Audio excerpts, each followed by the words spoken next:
اللہ کے نام سے شروع کرتا ہوں جو بہت مہربان نہایت رحم والا ہے۔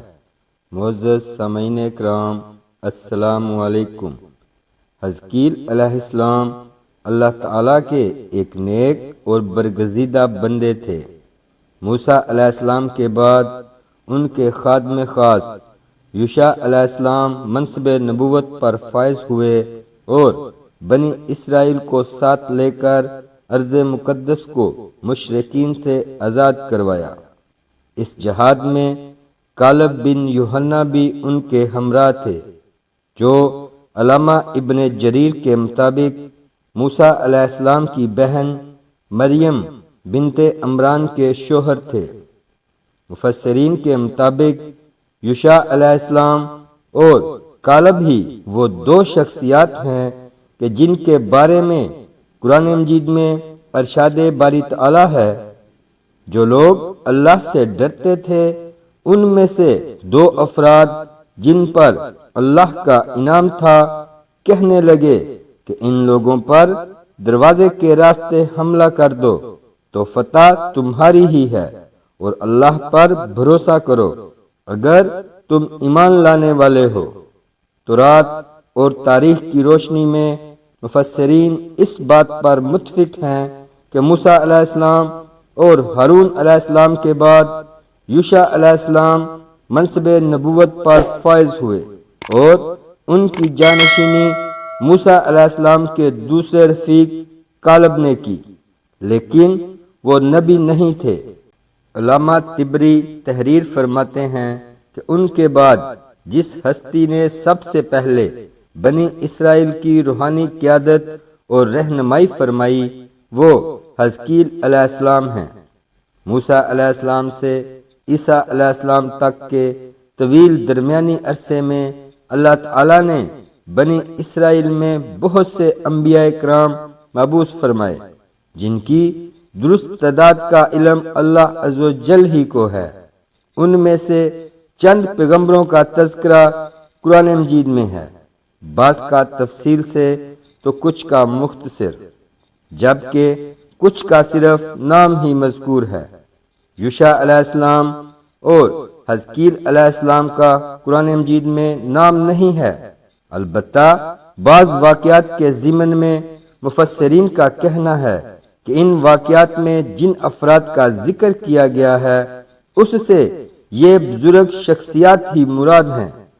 تورات کی روایت کے مطابق حزقیل علیہ السلام کے والد کا نام بوزی کاہن تھا اور آپ کا اصل نام حزقیل ہے۔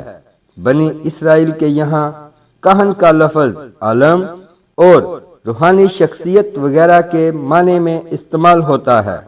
عبرانی زبان میں حزقی کے معنی قدرت اور قوت کے ہیں اور ایل اس میں جلالت ہے، اس لیے عبرانی زبان میں اس مرکب کا ترجمہ قدرت اللہ ہے۔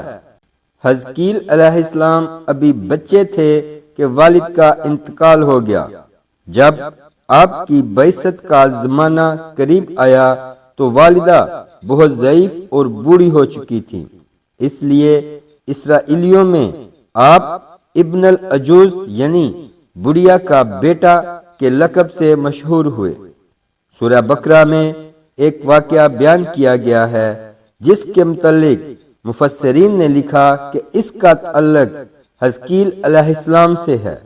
اس ضمن میں عبداللہ بن عباس اور دیگر صحابہ کرام کے حوالے سے روایات منقول ہیں کہ حزقیل علیہ السلام نے بنی اسرائیل سے کہا کہ تم سب تیار ہو جاؤ، ہم مشرکین سے جنگ کرنے جائیں گے تاکہ اللہ کے نام کو بلند کیا جا سکے۔ بنی اسرائیل نے جب جنگ اور جہاد کی بات سنی تو اپنی جانوں کے خوف سے بھاگ کھڑے ہوئے اور آبادی سے دور ایک وادی میں جا کر قیام پذیر ہو گئے، گویا یوں اپنے طور پر مطمئن ہو گئے کہ اب وہ موت سے محفوظ ہو گئے ہیں۔ حزقیل علیہ السلام نے ان کے اس طرح ڈر کر بھاگ جانے پر ناراض ہو کر ان کے لیے بد دعا کی یا پھر خود اللہ بزرگوں برتر کو ان کی یہ نافرمانی بری لگی۔ بہرحال ان پر موت طاری کر دی گئی اور وہ سب کے سب موت کی آغوش میں چلے گئے۔ ایک ہفتے بعد وہاں سے حزقیل علیہ السلام کا گزر ہوا تو انہیں ان کی اس حالت پر افسوس ہوا جس پر انہوں نے دعا مانگی، یا اللہ ان کو موت کے عذاب سے نجات دے تاکہ ان کی زندگی خود ان کے لیے اور دوسروں کے لیے عبرت و بصیرت بن جائے۔ دعا قبول ہوئی اور وہ زندہ ہو کر نمونہ عبرت و بصیرت بنے۔ قرآن مجید کی سورہ بقرہ میں ارشاد ہے، بھلا تم نے ان لوگوں کو نہیں دیکھا جو ہزاروں کی تعداد میں تھے اور موت کے ڈر سے اپنے گھروں سے نکل بھاگے تھے، تو اللہ نے ان کو حکم دیا کہ مر جاؤ، پھر ان کو زندہ بھی کر دیا۔ کچھ شک نہیں کہ اللہ لوگوں پر مہربانی رکھتا ہے، لیکن اکثر لوگ شکر نہیں کرتے۔ تفسیر ابن کثیر میں صحابہ کرام اور تابعین کے حوالے سے اس واقعے کی تشریح یہ بیان کی گئی ہے کہ بنی اسرائیل کی کوئی جماعت ایک شہر میں بستی تھی۔ وہاں کوئی سخت وبا جیسے طاعون وغیرہ پھیل گئی، جس پر یہ لوگ جو تقریباً 10,000 کی تعداد میں تھے گھبرا اٹھے اور موت کے خوف سے اس شہر کو چھوڑ کر دور پہاڑوں کے درمیان ایک وسیع میدان میں جا کر قیام پذیر ہو گئے۔ اللہ تبارک تعالی نے ان پر اور دنیا کی دوسری اقوام پر یہ واضح کرنے کے لیے کہ کوئی موت سے نہیں بھاگ سکتا 2 فرشتے بھیج دیے جو اس میدان کے دونوں سروں پر آ کھڑے ہوئے اور ایک ایسی آواز دی کہ جسے سن کر سب کے سب بیک وقت مر گئے، ایک بھی شخص زندہ نہ رہا۔ آس پاس کے لوگوں کو جب اس واقعے کی اطلاع ہوئی تو وہاں پہنچے، لیکن 10,000 انسانوں کے کفن دفن کا انتظام کوئی آسان کام نہ تھا، اس لیے انہوں نے ان کے گرد ایک دائرہ سا بنا دیا۔ جلد ہی لاشیں گل سڑ گئیں اور ہڈیاں پڑی رہ گئیں۔ ایک عرصے بعد بنی اسرائیل کے پیغمبر حزقیل علیہ السلام اس مقام سے گزرے اور اس احاطے میں جگہ جگہ انسانی ہڈیوں کے ڈھانچے بکھرے دیکھ کر حیران رہ گئے۔ اللہ تعالی نے بذریعہ وحی انہیں ان لوگوں کا پورا واقعہ بتلایا، جس پر حزقیل علیہ السلام نے دعا کی کہ یا اللہ ان لوگوں کو پھر زندہ فرما دے۔ اللہ تعالی نے ان کی دعا قبول فرمائی اور انہیں حکم دیا کہ ان شکستہ ہڈیوں کو اس طرح خطاب فرمائیں، اے پرانی ہڈیوں، اللہ تمہیں حکم دیتا ہے کہ ہر جوڑ کی ہڈی اپنی جگہ جمع ہو جائے۔ پیغمبر کی زبان سے اللہ تعالی کا حکم ان ہڈیوں نے سنا اور حکم کی تعمیل کی، جن کو دنیا بے عقل و بے شعور سمجھتی ہے، مگر دنیا کے ہر ذرے کی طرح وہ بھی اللہ تعالی کی تابع فرما بردار اور اپنے وجود کے مناسب عقل و ادراک رکھتی ہیں۔ سورہ طٰہٰ کی اس آیت میں اسی طرف اشارہ ہے کہ اللہ تعالی نے ہر چیز کو پیدا فرمایا، پھر اس کو اس کے حسب حال ہدایت فرمائی۔ قصہ مختصر، آپ کی آواز پر ہر شخص کی ہڈیاں اپنی اپنی جگہ جڑ گئیں۔ پھر حکم ہوا کہ اب ارواح سے یہ خطاب کیا جائے، اے ارواح، تمہیں اللہ تعالی حکم دیتا ہے کہ اپنے اپنے اجسام میں لوٹ آؤ۔ یہ آواز سنتے ہی سارے لاشیں زندہ ہو کر کھڑے ہو گئے اور حیرت سے چاروں طرف دیکھنے لگے۔ یہ واقعہ دنیا بھر کے فلسفیوں اور عاقلوں کے لیے دعوت فکر ہے کہ موت کے خوف سے بھاگنا، خواہ جہاز سے ہو یا کسی وبا سے اللہ تعالی اور تقدیر پر ایمان رکھنے والوں کے لیے ممکن ہی نہیں۔ ہر شخص کا اس بات پر ایمان ہونا چاہیے کہ موت کا ایک وقت مقرر ہے، وہ اس سے ایک سیکنڈ پہلے آ سکتی ہے اور نہ ایک لمحے کے لیے مؤخر ہو سکتی ہے، اس لیے فرار فضول ہے اور اللہ تعالی کی ناراضی کا سبب بھی۔ حافظ ابن کثیر تحریر کرتے ہیں کہ جس بستی میں طاعون کی وبا پھیلی اس کا نام داوردان تھا، جو واسط شہر سے ذرا پہلے واقع تھی۔ بخاری و مسلم میں ہے کہ نبی کریم صلی اللہ علیہ وآلہ وسلم نے فرمایا کہ اس بیماری طاعون کے ذریعے اللہ تعالی نے تم سے پہلی قوموں پر عذاب نازل فرمایا ہے، سو جب تم یہ سنو کہ کسی شہر میں طاعون یا کوئی اور وبائی مرض پھیل رہا ہے تو وہاں نہ جاؤ، اور اگر کسی بستی میں یہ مرض پھیل جائے اور تم وہاں موجود ہو تو وہاں سے بھاگ کر نہ نکلو۔ خلیفہ دوم امیر المومنین سیدنا عمر فاروق رضی اللہ عنہ ایک مرتبہ شام کے سفر پر روانہ ہوئے۔ ابھی آپ شام کی سرحد کے قریب تبوک سے ذرا پہلے مقام سرک تک پہنچے تھے کہ شام میں طاعون پھیلنے کی اطلاع ملی۔ یہ ملک شام کی تاریخ کا ایک بڑا سانحہ تھا، جس میں بہت سے صحابہ اور تابعین بھی لقمہ اجل بنے۔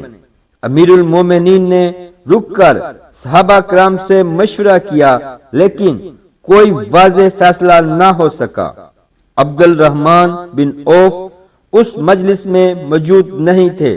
جب وہ آئے اور انہیں اس بات کا علم ہوا تو انہوں نے فرمایا کہ امیر المومنین، میں نے نبی کریم صلی اللہ علیہ وآلہ وسلم سے سنا ہے، آپ صلی اللہ علیہ وآلہ وسلم نے فرمایا تھا کہ جب کسی علاقے میں طاعون کی وبا پھیل جائے اور تم وہاں موجود ہو تو وہاں سے راہ فرار اختیار نہ کرو، اور جب کسی علاقے کے متعلق سنو کہ وہاں وبا ہے تو وہاں مت جاؤ، کیونکہ یہ وہ بیماری ہے جس کے ساتھ تم سے پہلی امتوں کو عذاب دیا گیا۔